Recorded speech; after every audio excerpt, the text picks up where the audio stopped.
Hi, I'm Lori Grunin, Senior Editor for CNET, and this is the Canon EOS Rebel T3i. If you didn't think the 60D was overpriced when it shipped, you might now. The Rebel T3i, its younger and cheaper sibling, offers the same basic camera with some corners cut. Most notably, it's got not as good a construction and it's got a stunted burst shooting speed. You can think of it also as a slightly more expensive T2i with the addition of an articulated LCD and a few features for the auto-always crowd. Either way, the T3i remains a solid, if somewhat unexciting follow-up to its predecessor, although one that seems to cater more to videophiles than still shooters. With a few exceptions, the T3i's body and interface are almost identical to the T2i's. It's slightly heavier, but not larger, thanks to the bright flip and twist LCD. It feels sturdy, and though the rubberized grip feels a little cheap, the camera's still comfortable to hold and shoot single-handed, and it can stand up to the weight of a good professional lens. I've never been a huge fan of the Rebel series' viewfinder, and this one is actually slightly lower magnification than previous models. Canon carries over the control layout and user interface from the T2i, although it's moved the display button to the top and replaced it with info. Camera operation is straightforward. On the back there are direct access controls for frequently used settings like exposure compensation, white balance, drive mode, etc. And you can also change these settings, including metering, flash, image quality, and a few others, via a typical quick control screen. My one quibble here is that the buttons all feel a bit too flat. The mode dial includes the usual set of manual, semi-manual, automatic, and scene modes. As with the 60D, however, I find the placement of the movie mode, which is at the opposite side of the dial from the advanced modes, an insanely frustrating thing to use. I've actually missed video opportunities by having to scroll around from shutter priority mode to video. Ironically, this design is more suited to pros who never take it off that setting than to the consumers to whom this camera is ostensibly targeted. Canon's version of an easy mode, Creative Auto, operates via what it calls ambiance selection.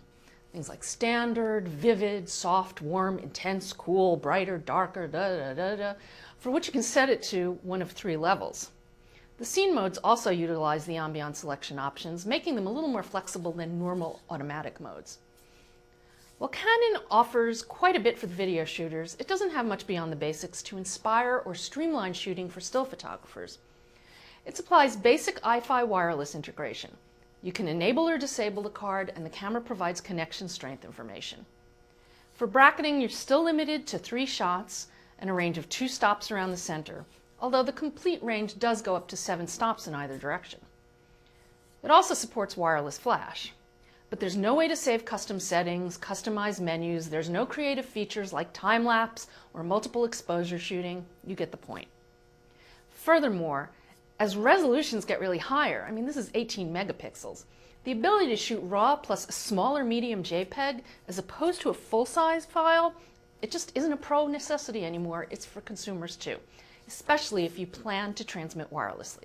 That would be a really nice option here. But there are no compromises on video or still photo quality. Overall, the T3i has an excellent noise profile. JPEGs look really clean up through ISO 400, and even at ISO 800, you really have to scrutinize to see the beginnings of detail degradation. By ISO 1600, the noise becomes more apparent, but still not too bad. At ISO 1600, I couldn't obtain unambiguously better results processing RAW files. On all other counts, the photos look good on their default settings, though my favorite setting with Canon models is the neutral with sharpening bumped up a few notches. Colors look both relatively accurate and saturated, metering and exposures are consistent and predictable, and the dynamic range is broad enough to allow a reasonable amount of highlight and shadow recovery. As usual, the video looks really good. There's some moire, but not a lot of rolling shutter, and moving edges look surprisingly sharp.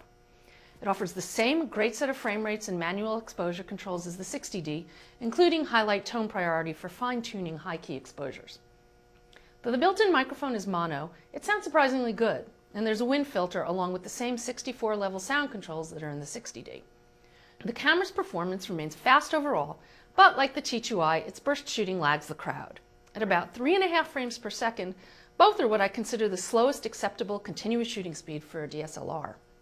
For the money, the T3i is a great choice for DSLR photographers, though the cheaper T2i can still suffice if you don't need the articulated LCD.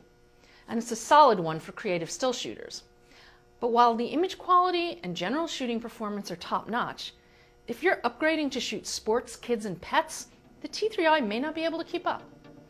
I'm Lori Grunin, and this is the Canon EOS Rebel T3i.